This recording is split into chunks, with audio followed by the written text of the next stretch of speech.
Richard Matthews had been staring at the same quarterly report for 20 minutes, the numbers blurring together like meaningless symbols. His corner office on the 32nd floor overlooked downtown Chicago, but he barely noticed the city sprawling beneath him anymore. The mahogany desk that had once represented success now felt like a barrier between him and everything that mattered. At 58, Richard had built an empire from nothing.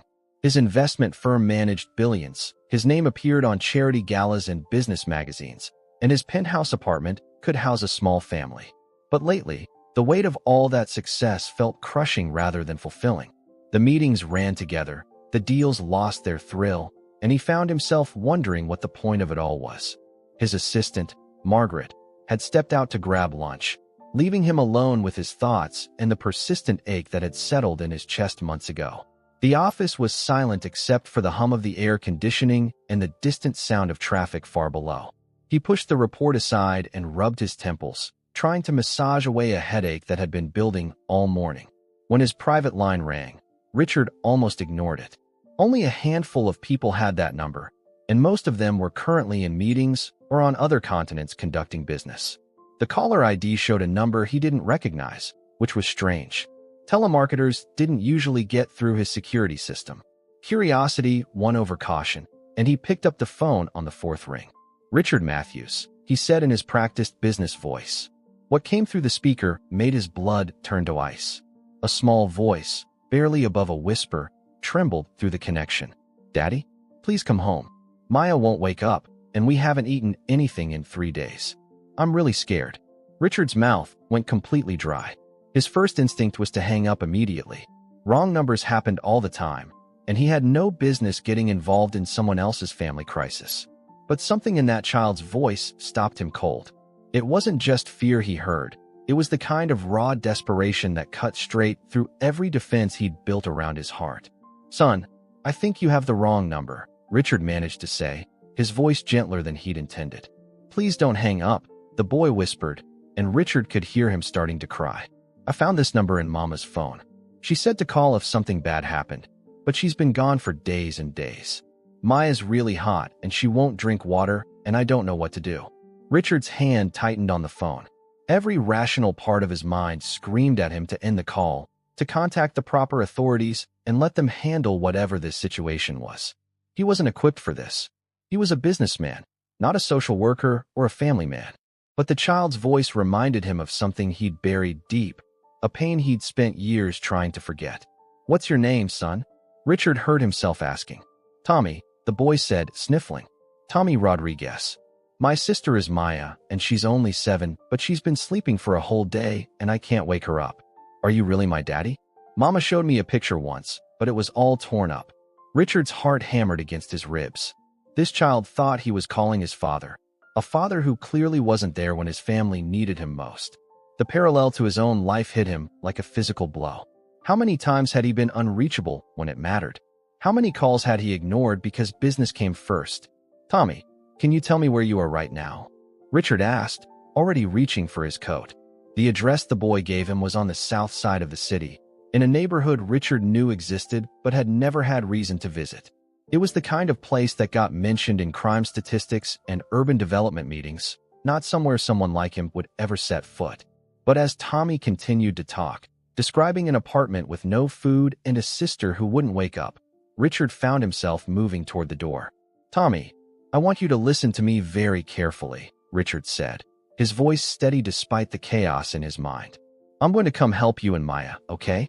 It might take me a little while to get there, but I want you to stay with your sister and don't open the door for anyone except me. Can you do that? You're really coming?" Tommy's voice was filled with a hope so desperate it made Richard's chest tight. "I'm coming," Richard promised, and realized he meant it completely. He grabbed his keys and wallet, leaving everything else behind. Margaret would wonder where he'd gone when she returned from lunch, but that didn't matter now. Nothing about his carefully ordered life mattered in the face of that small voice asking for help. As the elevator descended toward the parking garage, Richard tried to make sense of what he was doing. This was insane. He was rushing across the city based on a wrong number, inserting himself into a situation he knew nothing about. But something deeper than logic was driving him forward, a feeling he hadn't experienced in years. The drive across town gave him too much time to think. What would he find when he got there? Was he walking into a dangerous situation? Should he call the police first? But every time doubt crept in, he remembered Tommy's voice saying, "Please don't hang up," and his foot pressed harder on the accelerator. By the time he pulled up to the address Tommy had given him, Richard's hands were shaking slightly. The building in front of him looked like it had been abandoned by hope itself, but somewhere inside, two children were waiting for help that might never come if he turned around and drove away. Richard took a deep breath, locked his car, and walked toward what felt like either the biggest mistake of his life or the moment everything finally started to make sense. The smell hit Richard before he even stepped inside the building. It was a mixture of stale cigarettes, mildew, and something else he couldn't identify but made his stomach turn. The lobby, if it could be called that, had a broken security door hanging open and graffiti covering most of the mailboxes. Half the fluorescent lights were either flickering or completely dead, casting everything in an eerie, unstable glow. Richard had never been in a place like this. His world consisted of marble lobbies, polished elevators, and buildings where the worst smell was someone's expensive cologne. Here, broken glass crunched under his expensive Italian leather shoes, and he found himself looking over his shoulder as he climbed the narrow staircase. The second-floor hallway stretched out like a tunnel of despair. Paint peeled from the walls in long strips, and several apartment doors showed signs of forced entry. Richard could hear muffled sounds from behind some doors, televisions turned up too loud, voices raised in argument, a baby crying somewhere in the distance. He checked the piece of paper where he'd written Tommy's address and continued down the hallway. Apartment 2C had a door that hung slightly ajar, as if the lock had been broken for so long that no one bothered trying to secure it anymore. Richard knocked gently and called out Tommy's name. A small face appeared in the crack, eyes wide and fearful until recognition dawned. "You came," Tommy whispered, and the relief in his voice made Richard's throat tighten. Richard pushed the door open carefully and stepped inside. The apartment was smaller than his walk-in closet, consisting of what looked like a living room that doubled as a bedroom and a tiny kitchenette with a bathroom somewhere beyond. But it was the condition of the place that really shocked him. The carpet was stained and torn, the few pieces of furniture looked like they'd been salvaged from the street, and there was virtually no food anywhere. Tommy Rodriguez was smaller than Richard had imagined from his voice. The boy couldn't have been more than 8 years old, but his eyes held an adult wariness that no child should possess. He wore clothes that were too big for him and had clearly been worn for several days. His dark hair was matted, and his face was smudged with dirt and dried tears. "Where's Maya?" Richard asked softly. Tommy led him to a mattress on the floor in the corner of the room. A little girl lay curled up under a thin blanket, so still that for a terrifying moment Richard thought they were too late. But as he knelt beside her, he could see her chest rising and falling in shallow breaths. Her face was flushed with fever, and when Richard touched her forehead, her skin was burning hot. "She stopped talking yesterday," Tommy said, sitting down beside his sister and taking her small hand in his. "She kept asking for water, but then she just went asleep and won't wake up. I tried to give her some water from the sink, but she wouldn't drink it." Richard pulled out his phone and dialed 911, his hand steadier now that he had something concrete to do. While he spoke to the dispatcher, giving them the address and describing Maya's condition, his eyes took in more details of the apartment. There were no family photos, no toys except for a few broken crayons scattered on the floor. The refrigerator was not only empty, but unplugged, and the few cabinets contained nothing but empty cereal boxes and cans with no labels. "How long has your mother been gone?" Richard asked Tommy after he finished the call. Tommy's face scrunched up as he tried to count. "She left on Sunday after the yelling man came. She said she'd be back soon, but that was..." He held up his fingers, trying to work it out. "A lot of days ago. Maya cried for her the first night, but then she got sick." Richard felt a cold anger building in his chest. Not at Tommy or Maya, but at whatever circumstances had led to two small children being abandoned in this place with no food, no care, and no way to get help except a wrong number on an old phone. "The yelling man?" Richard asked gently. "He comes sometimes and makes Mama cry," Tommy explained matter-of-factly, as if having a mother terrorized by some unknown man was perfectly normal. "She gives him money, and then we don't have food for a while." But this time he was really mad and Mama was really scared. After he left, she packed some stuff and said she had to go away for a little bit. The sound of sirens growing closer interrupted their conversation. Richard went to the window and saw an ambulance pulling up outside, followed by a police car. He felt a moment of panic, wondering if he'd made the situation worse by calling for help. What if they thought he was involved somehow? What if Tommy and Maya got swept into a system that might separate them or put them somewhere even worse than this? Tommy, Richard said, turning back to the boy. Some people are coming to help Maya feel better. They might ask you questions, and they might want to take you and Maya somewhere safe while they figure out where your mama is. I want you to tell them the truth, okay? Tell them exactly what happened. Tommy nodded, but his grip on Maya's hand tightened.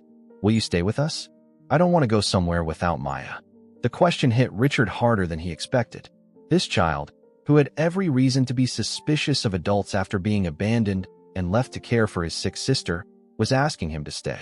A stranger who had answered a wrong number was now the closest thing to security Tommy had. I'll stay as long as I can, Richard promised, and realized he meant it. The paramedics arrived first, followed by a police officer and a social worker who looked like she'd seen too many situations exactly like this one. Richard watched as they worked on Maya, starting in 4 and checking her vital signs while asking Tommy gentle questions about what had happened. The little girl's eyes fluttered open briefly when they moved her to the stretcher, and she made a small sound that might have been Tommy's name. I'm going with her, Tommy declared, climbing onto the stretcher beside his sister despite the paramedics' protests. It's okay, Richard heard himself saying to the paramedic. He's been taking care of her. They shouldn't be separated right now. The social worker, a tired-looking woman named Sandra Mills, pulled Richard aside while the paramedics prepared to transport Maya. Are you a relative? She asked, studying his expensive suit and obviously wondering what someone like him was doing in a place like this. Richard explained about the phone call, showing her the number on his phone and describing Tommy's confusion about thinking he was calling his father. Sandra listened with the patient expression of someone who had heard every possible story, but Richard could see her wheels turning as she processed this unusual situation. The children will need to be placed in protective custody while we investigate, she said. Do you know anything about other family members? Anyone who might be able to take them? Tommy mentioned his mother left after some man came demanding money, Richard said. It sounds like she might be involved with someone dangerous, possibly drugs or gambling debts. These kids have been alone for days with no food. Sandra nodded grimly. We see it more often than you'd think. Parents get in over their heads and just run, leaving the children to fend for themselves. The good news is that Tommy did an amazing job keeping his sister alive. A lot of 8-year-olds wouldn't have known to call for help. As they talked, Richard found his eyes drawn to Tommy, who was holding Maya's hand in the ambulance and talking to her in a soft voice, telling her everything was going to be okay now. The boy's fierce protectiveness of his sister, his willingness to trust a complete stranger, and his courage in the face of an impossible situation stirred something in Richard that he thought had died years ago. What happens to them now? Richard asked. Emergency foster care while we try to locate family members or determine if the mother can be found and rehabilitated, Sanders said. It's not perfect, but it's better than this. As the ambulance pulled away with Tommy and Maya inside, Richard stood on the sidewalk feeling like he'd been turned inside out. 3 hours ago, his biggest concern had been a quarterly report he didn't want to finish. Now he was standing in front of a crumbling apartment building, watching 2 children he'd never met disappear into a system that might or might not protect them. He should go back to his office. He should return to his orderly, predictable life and let the professionals handle this situation. But as he walked back to his car, Richard knew that something fundamental had changed in the space of that phone call. Tommy's voice asking, "Please don't hang up," had opened a door in his heart that he wasn't sure he could close again. Richard's phone started buzzing at 6 in the morning. He'd barely slept, his mind replaying every moment from the previous day, wondering how Tommy and Maya were doing at the hospital. The first call was from Margaret, his assistant, her voice tight with confusion and something that might have been panic. "Mr. Matthews, there are reporters outside the building," she said without preamble. "And your phone has been ringing nonstop since I got in. Something about children and a rescue?" I didn't know what to tell them. Before Richard could respond, his call waiting beeped with another incoming call. Then another. He looked at his phone screen and saw 17 missed calls, 12 text messages, and 43 unread emails. His stomach dropped as he realized what must have happened. The story had gotten out. By the time Richard made it to his office, avoiding the reporters camping outside his building by using the parking garage entrance, the story was everywhere. "Chicago Millionaire Saves Abandoned Children After Wrong Number Call" was the headline on 3 different news websites. Social media was buzzing with shares and comments, and his company's stock price had actually gone up overnight as investors apparently decided his unexpected act of kindness was good for business. The details were mostly accurate, which surprised him. Someone had talked, probably one of the paramedics or police officers who had been at the scene. The story painted him as a heroic figure who had dropped everything to rescue 2 innocent children, but Richard felt sick reading it. This wasn't about heroism or publicity. It was about 2 scared kids who needed help, and now their private trauma was being dissected by strangers on the internet. His office phone rang constantly. Reporters wanting interviews, charity organizations wanting endorsements, and what seemed like every talk show in America wanting him to appear and tell his story. Richard ignored them all, but the attention was suffocating. By noon, there were news vans parked outside his building and photographers trying to get shots of him through his office windows. Margaret fielded the calls with professional efficiency, but Richard could see the strain on her face. "Should I schedule some interviews?" she asked during one of their brief conversations. "The publicity team thinks this could be really good for the company image." "No interviews," Richard said firmly. "This isn't about the company." What bothered him most were the online comments. For every person praising his actions, there seemed to be 2 more questioning his motives. Was this a publicity stunt? Was he trying to improve his image for some business deal? Some conspiracy theorists suggested the whole thing was staged. Others criticized him for getting involved at all, saying he should have just called the authorities and stayed out of it. But the worst comments were the ones that hit close to home. Several people pointed out that a single, wealthy businessman had no business trying to help children. What did he know about parenting? What were his real intentions? The speculation made Richard's skin crawl, partly because some of it echoed his own doubts about whether he was doing the right thing. By 2 o'clock, Richard couldn't stand being trapped in his office anymore.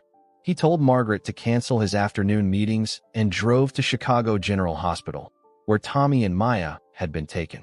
He'd called that morning to check on Maya's condition and been told she was stable but still recovering from severe dehydration and malnutrition. The hospital was a relief after the chaos of his office. Here, at least, the focus was on healing rather than headlines. Richard found the pediatric ward and approached the nurse's station, unsure of protocol, but hoping they'd let him see the children. "Are you family?" the nurse asked, looking at his expensive suit with the same confused expression he'd been getting all day. Richard explained about the phone call and his involvement in finding the children. The nurse's expression softened as she recognized him from the news stories. "Room 314, she said. "Maya's doing much better today. Tommy hasn't left her side except to eat." Richard knocked softly on the door before entering. Maya was awake, sitting up in bed with an A4 in her small arm, coloring in a book someone had brought her. She looked up when he entered, her dark eyes curious but cautious. Tommy was curled up in a chair beside her bed, but he jumped up when he saw Richard. "You came back," Tommy said, and the relief in his voice made Richard's throat tight. "I thought maybe you were too busy with all the important stuff. I wanted to make sure you and Maya were okay," Richard said, pulling up another chair. "How are you feeling, Maya?" The little girl studied him seriously for a moment before answering. "Better," she said in a voice that was still weak but much stronger than Tommy's desperate whisper from the day before. "Tommy said you saved us. Are you really not our daddy?" The question hit Richard harder than any of the media criticism had. Here was this 7-year-old girl who had nearly died from neglect, asking if he might be her father with such hope in her voice that it made his chest ache. "No, sweetheart, I'm not your daddy," Richard said gently. "But I'm your friend, and I want to make sure you and Tommy are safe." They talked for an hour. Maya showed him her coloring book, and Tommy told him about the doctors and nurses who had been taking care of them. Both children seemed remarkably resilient, but Richard could see the wariness underneath their smiles. They'd learned not to trust that adults would stick around, and they were waiting for him to disappear too. Sandra Mills, the social worker from the day before, arrived while Richard was still there. She looked tired and harried, carrying a thick folder that Richard assumed contained the children's case information. Any word on their mother? Richard asked after Sandra had checked on the children. Sandra shook her head grimly. Carmen Rodriguez has a history with us. Drug charges, evictions, complaints from neighbors about the children being left alone. She's involved with some dangerous people, and honestly, even if we find her, I'm not sure these kids would be safe going back to her. What does that mean for Tommy and Maya? Foster care, at least temporarily. We're looking for relatives, but so far we haven't found anyone suitable. Carmen's mother is in a nursing home, and there's no father listed on either birth certificate. Richard watched Tommy help Maya with her coloring, patiently guiding her hand as she tried to stay within the lines. The boy had been taking care of his sister for days, keeping her alive with nothing but determination and love. Now strangers were going to decide their future, and they had no say in the matter. What if someone wanted to help them more directly? Richard heard himself asking. Financially, I mean. Or even temporary custody while you sort things out. Sandra looked at him sharply. Mr. Matthews, I understand you feel connected to these children because of how you found them, but temporary custody isn't something we take lightly. There are background checks, home studies, requirements that have to be met. I'm not some random stranger off the street, Richard said, feeling defensive. I have resources, stability. I can provide for them. You're also a single man with no parenting experience who these children met yesterday, Sandra replied, not unkindly, but firmly. I've seen a lot of people get emotionally involved in cases like this, especially when there's media attention. The feeling fades, but the responsibility doesn't. Her words stung because they echoed Richard's own doubts. Was this just an emotional reaction to finding the children in such desperate circumstances? Was he trying to fill some void in his own life by inserting himself into theirs? The media speculation about his motives suddenly didn't seem so far-fetched. But then Maya looked up from her coloring book and smiled at him, and Tommy asked if he would come back tomorrow, and Richard knew that whatever his motives were, these children needed someone in their corner. The system would do its best for them, but its best might not be enough. What would I need to do? Richard asked Sandra. Hypothetically, if I wanted to be considered as a temporary guardian. Sandra studied him for a long moment, possibly weighing his sincerity against the media circus surrounding his involvement. Background checks, financial records, home inspection, psychological evaluation, character references. It's not a simple process, and there are no guarantees. These children have been through enough disruption. I understand, Richard said, but I want to try. That evening, driving home through Chicago traffic while news reports about his heroic rescue played on the radio, Richard thought about Sandra's warning that the feeling would fade. Maybe she was right. Maybe in a few weeks, when the media attention died down and his normal routine resumed, he'd wonder why he'd ever thought he could be responsible for two traumatized children. But when he closed his eyes, he could still hear Tommy's voice saying, "Please don't hang up," and he could still see Maya's hopeful expression when she asked if he might be her daddy.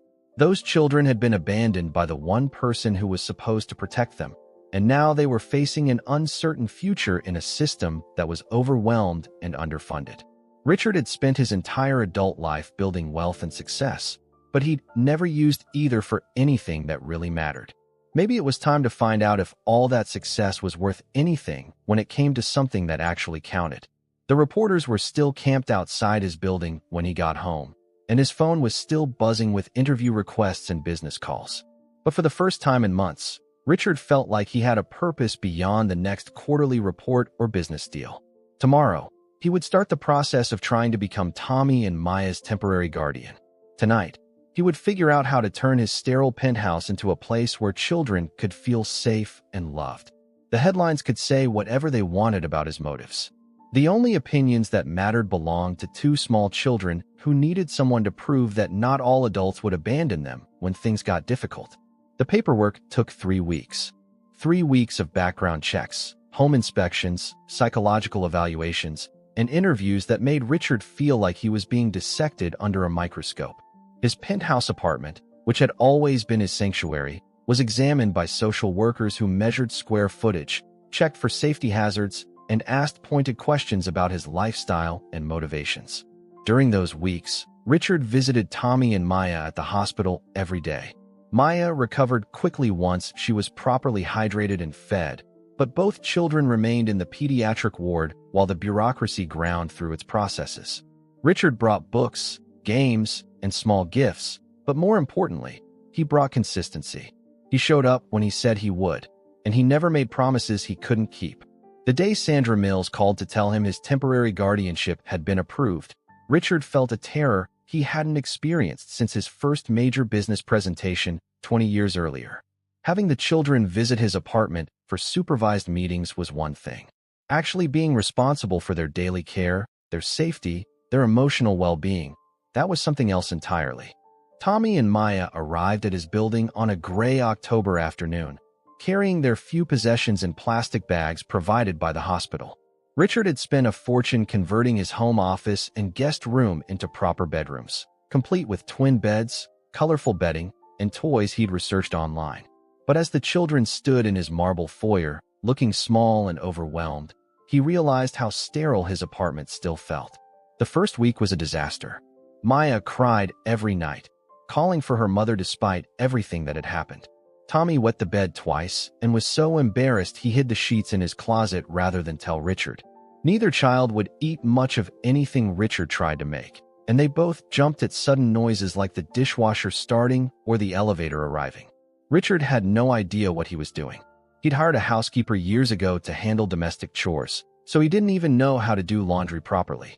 His refrigerator, which had previously contained mostly takeout containers and expensive wine, was now stocked with child-appropriate food that he wasn't sure how to prepare. The children were polite but distant, saying please and thank you like he was a hotel manager rather than someone trying to care for them. The turning point came during Tommy's third night in the apartment.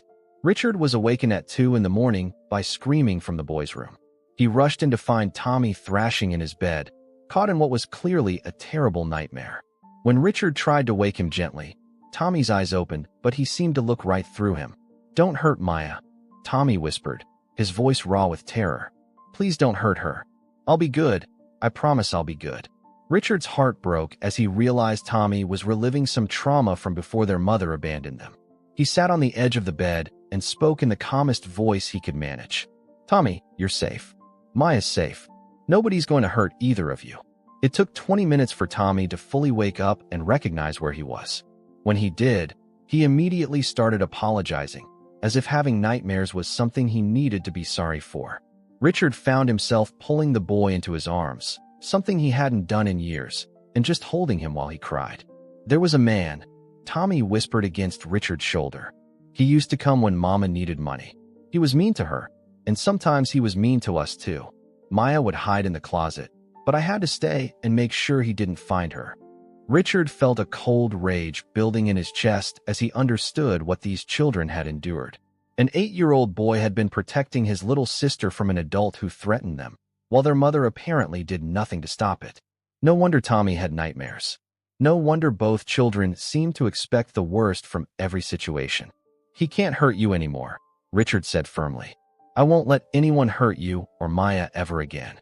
From that night forward, things began to change slowly. Tommy started coming to Richard's room when he had nightmares instead of suffering alone. Maya began asking for help with things instead of trying to manage everything herself.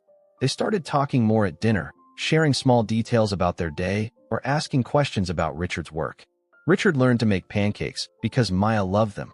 He figured out how to braid hair because Tommy's was getting long and he refused to let strangers cut it. He read bedtime stories every night, even though his business voice felt clumsy with fairy tales and children's books. Most importantly, he learned to be patient with their fears and their need for reassurance. The children's presence changed everything about Richard's carefully ordered life. His morning routine now included making breakfast and getting 2 small people ready for the day. His evening schedule revolved around homework help, bath time, and bedtime stories. Weekend meetings were replaced with trips to the zoo, the children's museum, and the park where Tommy could run off energy and Maya could feed the ducks. But it was the quiet moments that affected Richard most deeply. Watching Maya color at the kitchen table, her tongue poking out in concentration. Listening to Tommy explain the rules of some elaborate game he'd invented.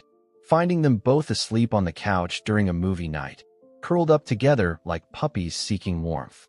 Those moments reminded Richard of his daughter Sarah, who had died in a car accident 7 years earlier.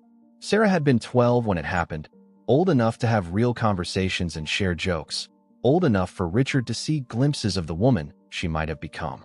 Her death had nearly destroyed him, and he'd thrown himself into work as a way to avoid dealing with the grief. He'd never talked to anyone about Sarah, not really. His ex-wife had wanted to process their loss together, but Richard had found it easier to bury himself in 18-hour workdays and business trips. Their marriage hadn't survived his emotional withdrawal, and afterward, Richard had convinced himself that he was better off alone. Caring about people meant risking the kind of pain he'd felt when Sarah died, and he'd decided that risk wasn't worth taking. But Tommy and Maya were breaking down those walls whether Richard wanted them to or not. When Maya had a fever and clung to him, wanting comfort, he couldn't maintain his emotional distance. When Tommy proudly showed him a good grade on a math test, Richard felt genuine pride and joy. These children were making him care again, despite all his defenses. One evening, about 2 months after the children had moved in, Maya found Richard sitting in his study looking at a photograph he kept in his desk drawer. It was a picture of Sarah at a school play, grinning with a missing front tooth and wearing a costume that looked like a sunflower. "Who is she?" Maya asked, climbing onto his lap with the unconscious trust she'd finally developed. "Her name was Sarah," Richard said, his voice rougher than usual. "She was my daughter." "Where is she now?" Richard had rehearsed this conversation in his mind, knowing it would come eventually. "She died when she was 12. A car accident." Maya studied the photograph seriously, then looked up at Richard with her dark eyes that seemed older than her 7 years. "Is that why you were so sad when Tommy called you?" The question caught Richard off guard.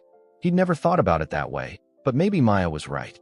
Maybe the desperation in Tommy's voice had reminded him of his own helplessness when Sarah was dying, when all his money and influence couldn't save his child. "Maybe," Richard admitted. "I think maybe I heard Tommy calling for help, and I remembered what it felt like to need help and not know where to find it." Maya nodded as if this made perfect sense to her.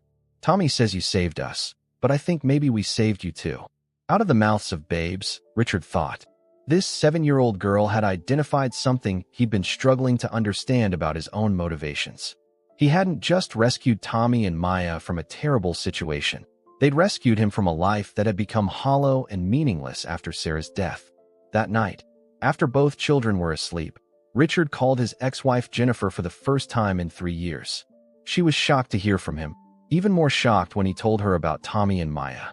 They talked for 2 hours, and for the first time since Sarah's death, Richard was able to talk about their daughter without feeling like he was drowning in grief. "She would have loved having a little brother and sister," Jennifer said, and Richard knew she was right. The children weren't replacing Sarah. Nothing could do that. But they were giving Richard a chance to be the kind of father he'd wanted to be, the kind of father he'd been too busy and distracted to be when Sarah was alive. This time, he was determined not to waste the opportunity. The call came on a Tuesday morning in January, for months after Tommy and Maya had moved in with Richard. Sandra Mills sounded tired, which had become her default tone whenever she dealt with their case. "We found Carmen Rodriguez," she said without preamble. "She's in county lockup. Drug possession, prostitution, and 3 outstanding warrants. She wants to see the children." Richard felt his stomach drop. He'd been dreading this moment, while simultaneously hoping it would come.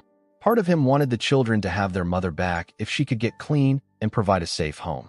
But a bigger part of him had seen how much progress Tommy and Maya had made, and he couldn't bear the thought of them being hurt again. "What does this mean for the kids?"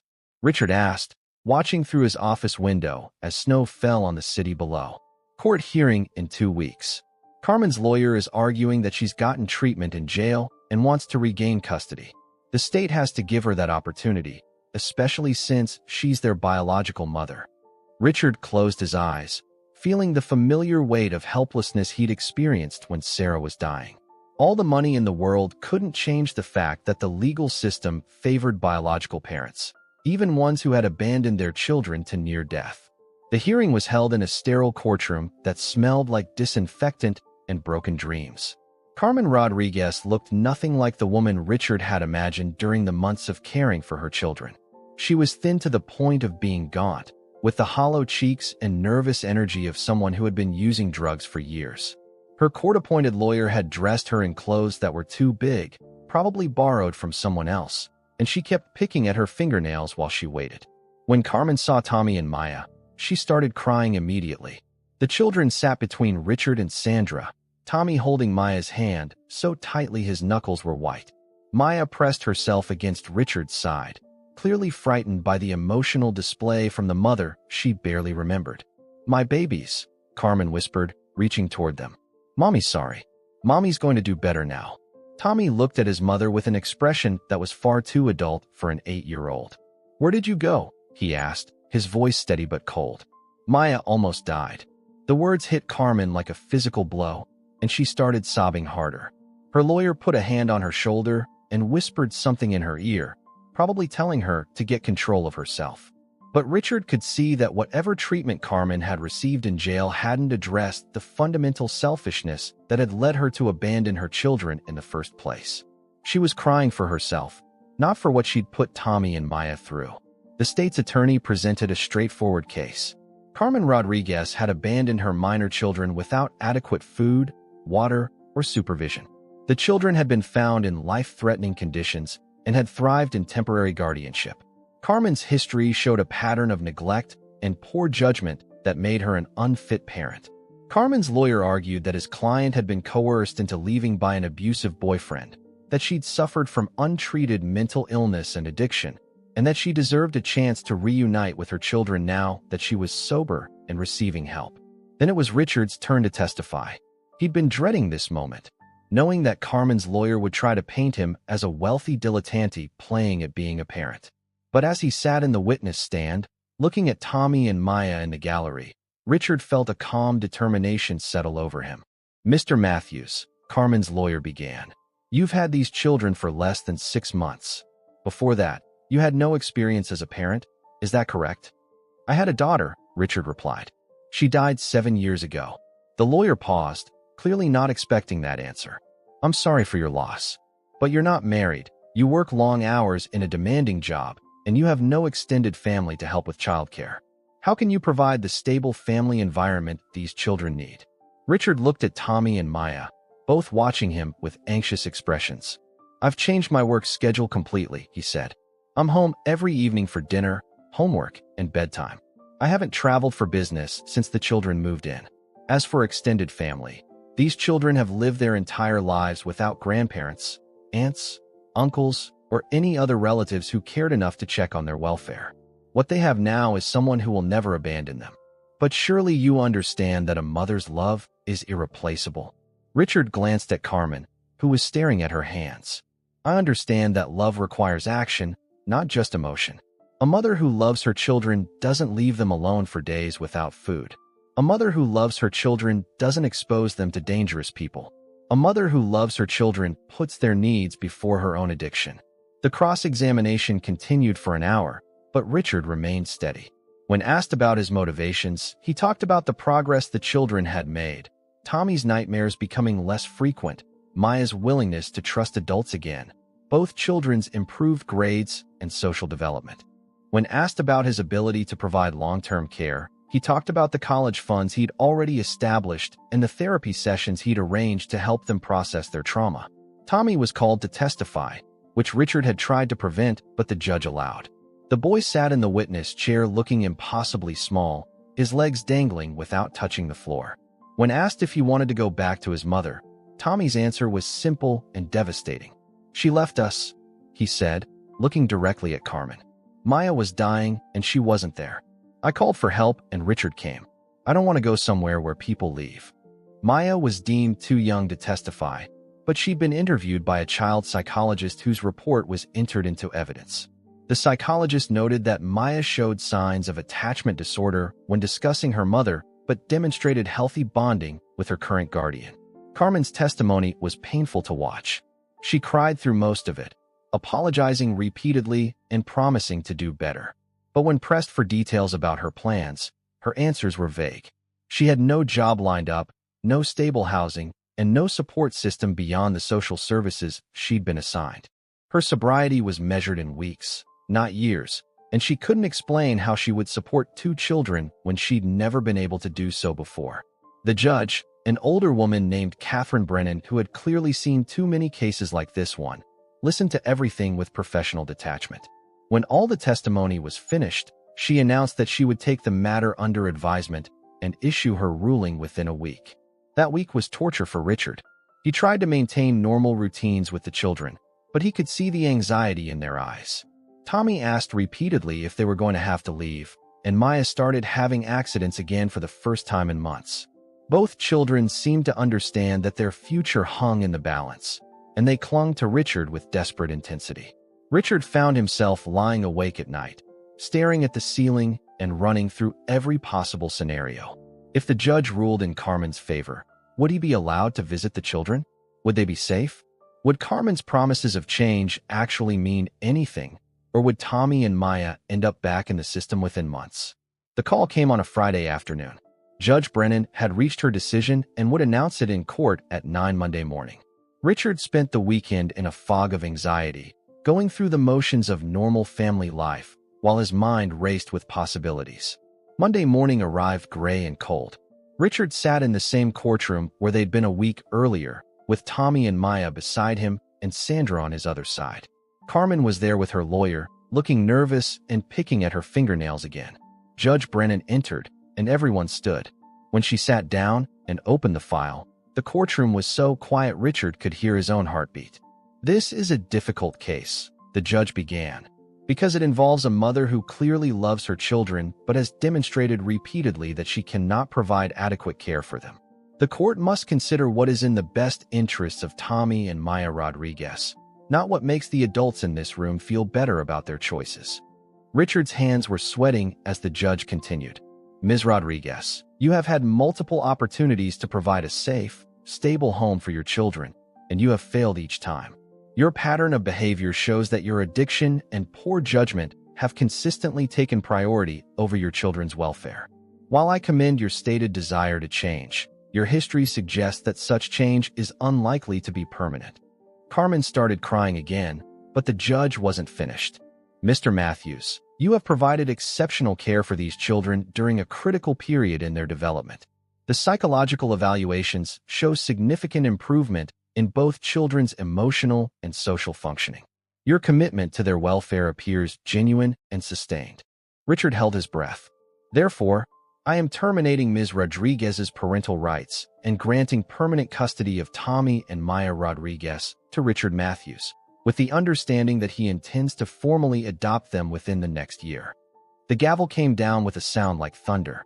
Richard felt like the air had been knocked out of his lungs. Behind him, he could hear Carmen sobbing, and he felt a moment of sympathy for her loss. But then Tommy grabbed his hand and squeezed tight, and Maya threw her arms around his waist, and Richard realized that for the first time in months, he could breathe normally again. "Does this mean we get to stay?" Maya whispered against his suit jacket. "It means you get to stay," Richard confirmed, his voice thick with emotion. "Forever." Outside the courthouse, Sandra walked with them to Richard's car. "You know this won't be easy," she warned. "These children have been through tremendous trauma. There will be challenges ahead."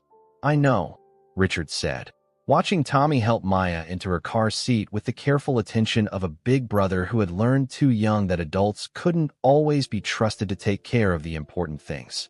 "But they're worth it," Sandra said, and it wasn't a question.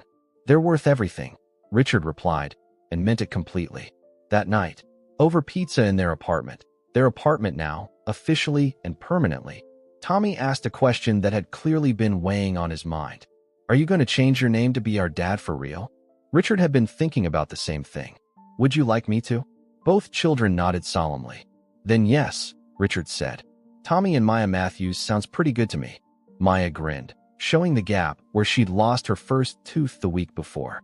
"Can we call you Dad now instead of Richard?" Richard felt his throat tighten with emotion he was still learning how to express. "I would like that very much." For the first time since that desperate phone call 6 months earlier, Richard felt like they were truly safe. The system had tried to separate them, biology had argued against them, and logic had questioned their unconventional family. But love had won, and that was the only thing that mattered. Richard's alarm clock hadn't worked in 6 months, not because it was broken, but because he never needed it anymore. Every morning at 6:30, Maya would appear at his bedroom door in her pajamas, hair sticking up in impossible directions, asking if it was time for breakfast yet. Tommy usually followed a few minutes later, already dressed, but with his shirt buttoned wrong or his shoes on the wrong feet. This particular Tuesday morning was no different. Maya climbed onto his bed and announced that she'd lost another tooth, showing him the gap-toothed grin that never failed to make him smile. Tommy stood in the doorway holding a math worksheet, worried about a problem he couldn't solve. "Dad, I don't understand this one," Tommy said, and Richard's heart still skipped a beat every time one of the children called him that. Richard sat up and pulled on his robe, the expensive silk one he'd bought in Italy years ago, and which now had permanent crayon stains on one sleeve from Maya's art projects. "Let's look at it over breakfast," he said, ruffling Tommy's hair as they walked to the kitchen. The kitchen had changed as much as everything else in Richard's life. Where once he'd had a spotless granite countertop and a refrigerator that contained nothing but takeout containers and wine, now there were colorful drawings held up with magnets, a fruit bowl that was actually used, and a pantry stocked with things like goldfish crackers and juice boxes. Richard had learned to make pancakes from scratch, though his first attempts had been disasters that the children laughed about for weeks. Now he could flip them without breaking them most of the time, and he'd perfected the technique of making them into fun shapes when Maya had been sick and needed cheering up. "Can mine be a butterfly today?" Maya asked, climbing onto her stool at the breakfast bar. "Coming right up, princess," Richard said, pouring batter into the pan. He still wore his business shirts in the morning, but they were different shirts now, ones he didn't mind getting syrup on, ones that could survive being hugged by children who didn't always remember to wipe their hands first. While the pancakes cooked, he helped Tommy with his math problem. Richard had discovered that he actually enjoyed helping with homework more than he'd ever enjoyed board meetings. There was something satisfying about watching understanding dawn on a child's face, about being part of their learning process in a way that felt meaningful. "I get it now," Tommy said, erasing his wrong answer and writing in the correct one. "Thanks, Dad." Richard squeezed his shoulder. "You're getting really good at these. I'm proud of you." The transformation in Tommy over the past year had been remarkable. The scared, wary boy who had made that desperate phone call was still there, but he'd been joined by a confident, curious child who asked questions about everything and wasn't afraid to try new things. His nightmares had stopped months ago, and he'd made friends at school, something that had never happened in his previous life. Maya had changed too, though more gradually. She was still quieter than most 7-year-olds, still sometimes seemed to be waiting for the other shoe to drop. But she laughed more now, sang songs while she colored, and had developed an obsession with horses that required weekly trips to the library for new books about them. Richard's phone buzzed with a text from Margaret, his former assistant who now managed his significantly reduced business affairs. The text was about a meeting he'd asked her to reschedule because it conflicted with Maya's school play. A year ago, Richard would have rescheduled the play. Now, business waited for family. "Daddy, you're burning the pancakes," Maya pointed out, bringing him back to the present. Richard quickly flipped the butterfly-shaped pancake, which was only slightly more brown than intended. "Still edible," he declared, sliding it onto Maya's plate. They ate breakfast together like they did every morning, Tommy telling them about a project he was working on in science class, Maya describing a dream she'd had about flying horses, Richard listening to both with the kind of attention he'd never given to corporate presentations. After breakfast came the controlled chaos of getting ready for school. Backpacks had to be found and checked for homework, lunchboxes packed, teeth brushed, hair combed. Richard had learned to build extra time into their morning routine because something always went wrong. A missing shoe, a forgotten permission slip, a sudden emergency involving a stuffed animal that couldn't be left behind. "Maya, you need to wear a coat today," Richard called, checking the weather on his phone. "It's going to be cold." "I don't want to wear a coat." "Coats are stupid," Maya replied, which was her standard response to most practical suggestions. "How about your pink one with the sparkles?" Richard suggested, having learned that giving children choices made them more likely to cooperate. "Okay, but only because it has sparkles." These negotiations had become second nature to Richard. He'd once managed mergers worth hundreds of millions of dollars, but getting a 7-year-old to wear appropriate clothing required entirely different skills. Skills he'd never known he had, but had somehow developed through necessity and love. The drive to school was filled with their usual chatter. Tommy sat in the front seat now, having recently grown tall enough to meet the safety requirements, and he always wanted to discuss current events he'd heard on the radio. Maya, still in her booster seat, usually contributed her own commentary on whatever caught her attention outside the window. "Dad, why do some kids not have parents?" Tommy asked as they stopped at a red light. It was the kind of question that would have terrified Richard a year ago. Now he'd learned that honesty, delivered in age-appropriate ways, was usually the best approach. "Sometimes parents can't take care of their children the way they should," he said carefully. "Sometimes parents get sick, or make bad choices, or just aren't ready to be parents. Like our first mom," Maya said matter-of-factly. "Yes, like Carmen," Richard agreed. The children rarely talked about their biological mother, but when they did, it was usually without anger or sadness, just a kind of acceptance that she had been unable to care for them properly. "But we have you now," Tommy said, and the simple confidence in his voice made Richard's chest tight with emotion. "Yes, you have me now. And I have you. And that's not going to change." After dropping the children at school, Richard drove to his office, though office was a generous term for what had once been a corner suite in a downtown skyscraper. He'd downsized dramatically, keeping only the accounts and investments that truly interested him and selling off the rest of his business empire. His new office was smaller, quieter, and had photos of Tommy and Maya on every surface. Margaret had adapted to his new priorities with the efficiency that had made her invaluable for 20 years.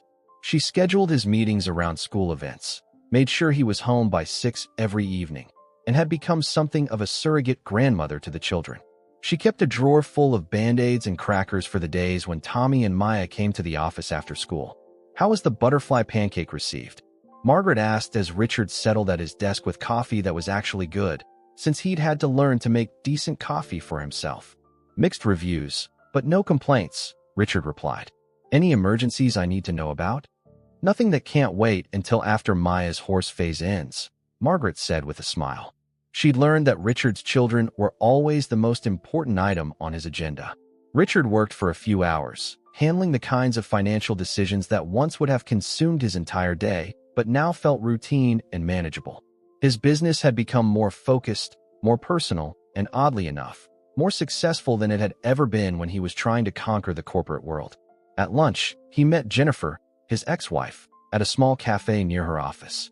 They'd been having lunch once a month since the children moved in, rebuilding a friendship that had been lost in the grief and guilt following Sarah's death. Jennifer had remarried and had a daughter of her own now, but she remained one of the few people who truly understood what Richard had gained and lost. "How are they doing?" Jennifer asked, settling into her chair with the efficiency of a working mother who had limited time for lunch. "Good," Richard said, and realized he meant it completely. "Really good. Tommy made the honor roll again, and Maya wants to take writing lessons." "And how are you doing?" Richard considered the question. A year ago, he would have answered with business metrics or personal achievements. Now the answer was simpler and more complex at the same time. "I'm happy," he said. "I wake up happy, I go to bed happy. I haven't felt like that in years." Jennifer smiled. "Sarah would have loved them." "I think about that sometimes," Richard admitted. "I think about how she would have been the best big sister, how she would have taught Maya to braid her hair and helped Tommy with his homework. But I also think that maybe this is what she would have wanted for me, to not be alone, to have a family again." They talked about the children, about Jennifer's own family, about the strange ways life sometimes worked out. When Richard checked his watch and realized he needed to leave for school pickup, Jennifer patted his hand. "You're a good father, Richard. You always were, even when you didn't think so." The afternoon was filled with the usual activities that had become the rhythm of Richard's new life. Homework help at the kitchen table, with Tommy working through fractions while Maya practiced writing her letters. A snack that involved more crumbs on the floor than food in mouths. A brief battle over television time that ended with compromise and a nature documentary that satisfied both children's interests. Dinner was homemade spaghetti, which Richard had learned to make after Maya declared that restaurant pasta didn't taste right. They ate together every night. No phones, no television, just conversation about their days and plans for tomorrow. It was a rule Richard had instituted early on, remembering too many business dinners where he'd been physically present but mentally elsewhere. "Can we go to the zoo this weekend?" Maya asked, twirling spaghetti around her fork with varying degrees of success. "I don't see why not," Richard said. "Tommy, what do you think? Can we see the elephants?" Mrs. Henderson said they have a baby elephant now. "Elephants it is." After dinner came baths, which were somehow always more complicated than they seemed like they should be. Then pajamas, teeth brushing, and the bedtime routine that had become Richard's favorite part of the day. He read to them every night, usually a chapter from whatever book they'd chosen together, with both children curled up beside him on the couch. Tonight's book was about a girl who found a magical horse, which was perfectly suited to Maya's current obsession. Tommy tolerated the horse stories with good humor, just as Maya had sat through his dinosaur phase earlier in the year. "One more chapter?" Maya asked when Richard closed the book. "Nice try, but it's already past your bedtime," Richard said, kissing the top of her head. "Tomorrow's Thursday, which means library day. We can pick out a new horse book then. Promise. Promise." He tucked them into their beds, Maya with her collection of stuffed horses arranged just so, Tommy with his current library book on his nightstand for reading before sleep. These quiet moments at the end of the day, when the children were safe and settled and trusting him to keep them that way, never failed to overwhelm Richard with gratitude. Later, after both children were asleep, Richard sat in his study with a cup of tea, looking at the family photo from their recent vacation to the mountains. It showed 3 people who looked like they belonged together, a man and 2 children who had found each other through the most unlikely circumstances imaginable. Sometimes Richard wondered what would have happened if he hadn't answered his phone that day, if he'd been in a meeting, or if he'd decided a wrong number wasn't worth his time. Tommy and Maya might have been found eventually, but maybe not in time. Maybe Maya would have died in that apartment, and Tommy would have been left alone with guilt and grief that no child should have to carry. Or maybe Richard would have continued his empty, successful life, making money and attending meetings and never understanding what he was missing. He'd thought he was complete before the children came, but now he realized he'd been living only a fraction of a real life. People still asked him sometimes why he'd done it, why he'd answered that call, why he'd gotten involved, why he'd changed his entire life for 2 children he'd never met. The questions usually came from other business people who couldn't understand prioritizing anything over profit, or from acquaintances who saw his choices as either saintly or foolish. Richard never knew how to explain that he hadn't had a choice. Not really. Something in Tommy's voice that first day had reached a part of him he'd thought was permanently closed off. Maybe it was his grief over Sarah, maybe it was his own childhood loneliness, or maybe it was just recognizing that those children needed exactly what he had to give. What he usually told people was simpler. Sometimes life gives you a chance to do something that really matters. I was lucky enough to recognize the chance when it came. But alone in his study, looking at photos of school plays and birthday parties and ordinary Tuesday afternoons, Richard knew the truth was more complicated than that. Yes, he'd saved Tommy and Maya from a terrible situation, but they'd saved him too, from a life that had all the trappings of success but none of the substance of meaning. His phone buzzed with a text from Sandra Mills, who still checked in occasionally. "Saw the article about your scholarship fund," she wrote. "Those kids are lucky to have you." Richard smiled, thinking about the scholarship program he'd established for children aging out of foster care. It had started small, just a way to help a few kids Tommy and Maya had met at support group meetings. Now it was funded well enough to help dozens of young people every year, giving them the same kind of second chance Richard had been given. He turned off the lights and checked on the children one more time before going to bed himself.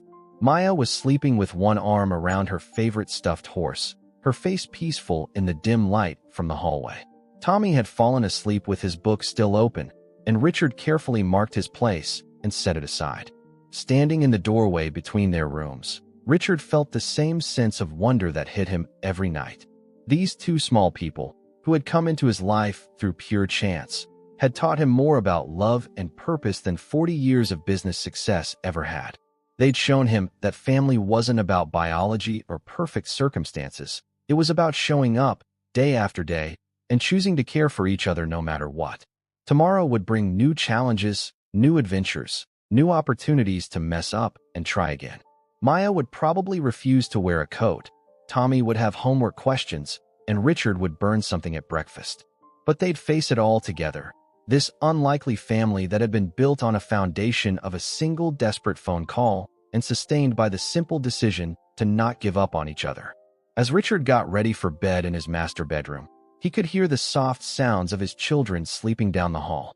It was a sound he'd never expected to hear again after Sarah died, and it filled him with a contentment he'd never thought possible. One wrong number had changed 3 lives forever. But Richard was beginning to think there hadn't been anything wrong about it at all.